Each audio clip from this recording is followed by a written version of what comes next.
नमस्कार। आज हम यहाँ सिर्फ कोई डरावनी कहानी सुनने नहीं जा रहे हैं। नहीं, बल्कि हम ये समझने की कोशिश करेंगे कि आखिर वो फॉर्मूला क्या है जो आजकल के डिजिटल हॉरर को इतना ज़्यादा असरदार बना देता है।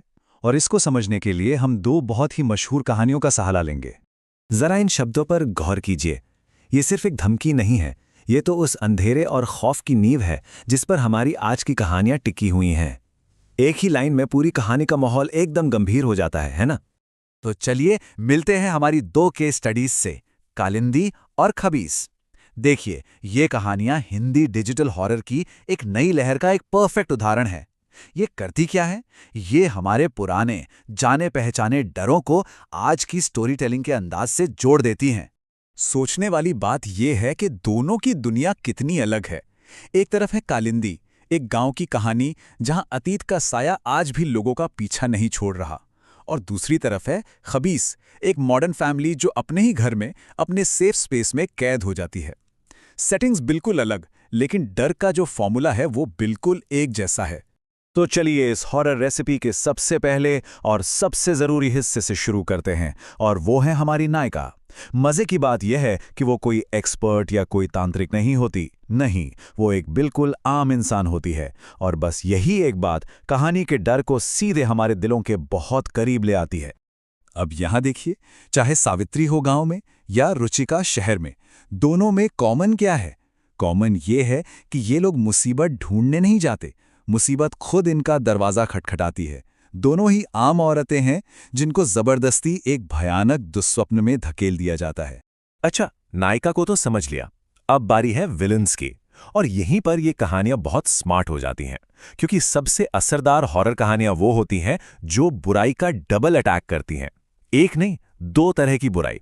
और जब ये दोनों बुराइयां मिल जाती हैं ना, तब एक ऐसा माहौल बनता है जहां से बच निकलना लगभग नामुमकिन लगने लगता है। एक तरफ है वो डर जिसको हम जानते हैं, पहचानते हैं, और दूसरी तरफ है वो खौफ जो हमारी सोच और हमारी समझ से एकदम परे है।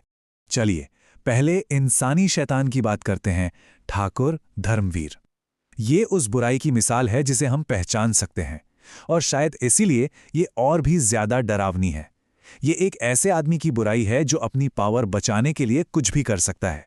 मतलब एक बच्चे की आत्मा को डिब्बी में कैद करना, अपने राज दबाने के लिए किसी को किडनैप करना, या किसी को सबके सामने झूठा साबित कर देना, इसके लिए सब जायज है। और अब आते हैं सिक्के के दूसरे पहलू पर, खबीस। ये वो बुराई है जिसके साथ कोई नेगोशिएशन नहीं हो सकता, कोई समझौता नहीं। ये तो एक नेचुरल फोर्स जैसी है, जैसे आंधी या तूफान।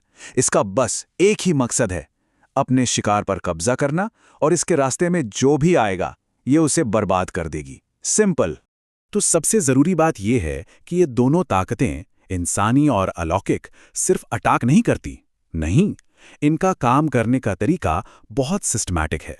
ये प्लान करके नायिका की दुनिया को, उसके सपोर्ट सिस्टम को एक एक करके तोड़ती हैं ताकि वो बिल्कुल अकेली पड़ जाए। कबीर की कहानी में ये बिल्कुल साफ दिखता है। इस टाइमलाइन पर नजर डालिए। पहले दिन पुजारी, जो आध्यात्मिक सुरक्षा कवच था, घायल हो जाता है। तीसरे दिन माँ, जो इमोशनल सपोर्ट थी, पैरालाइज हो जाती है। सातवें दिन भाई, जो फिजिकल प्रोटेक्टर था, उसका एक्सीडेंट हो जाता है। और नौवें दिन पिता, जो आखिरी उम्मीद थे, उन्हें घर आने से ही रोक दिया जाता है। देखा, एक के बाद एक हर सपोर्ट सिस्टम खत्म। रुचिका को बिल्कुल अकेला और कमजोर कर दिया गया। और बिल्कुल यही पैटर्न हम कालिंदी में देखते हैं, बस तरीका अलग है।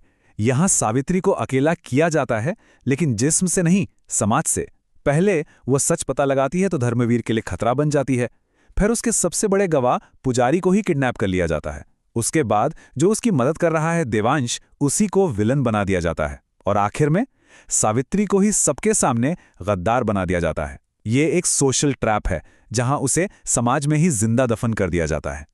और अब आते हैं आखिरी लेकिन शायद सबसे जरूरी एलिमेंट पर, और वो है अनदेखे का डर। दोनों ही कहानियां इस चीज का, यानी फियर ऑफ द अननोन का, बड़े कमाल से इस्तेमाल करती हैं। खबीस का ये मैसेज ही काफी है। ये एक साइकोलॉजिकल टेरर है।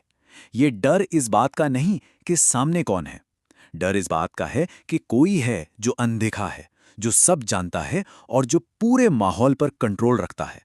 वो कहीं से भी देख रहा है और कुछ भी कर सकता है। और कालिंदी में यहां अनदेखी बुराई कोई भूत नहीं, बल्कि एक इंसानी साजिश है। असली खतरा वो राज है, वो झूठ है, वो कॉन्स्पिरेसी है, जिसने सालों से पूरे गांव को अंदर ही अंदर खोखला कर दिया है। तो ये बात साबित हो जाती है कि अनजान का डर सिर्फ भूत प्रेत से नहीं होता। जब उसकी जड़ें धोखे और साजिश में होना, तब वो उतना ही या शायद उससे भी ज्यादा भयानक हो सकता है। तो हमने पूरी एनाटमी देख ली, है ना? एक आम इंसान जिसे हीरो बनना पड़ता है, बुराई के दो चेहरे, एक इंसानी, एक अलौकिक, और पीड़ित को सिस्टमैटिकली प्लान के साथ अकेला कर देना, यही फॉर्मूला है। लेकिन ये सब समझने के बाद एक आखिरी सवाल सामने आकर खड़ा हो जाता है, एक बहुत ही परेशान करने वाला सवाल।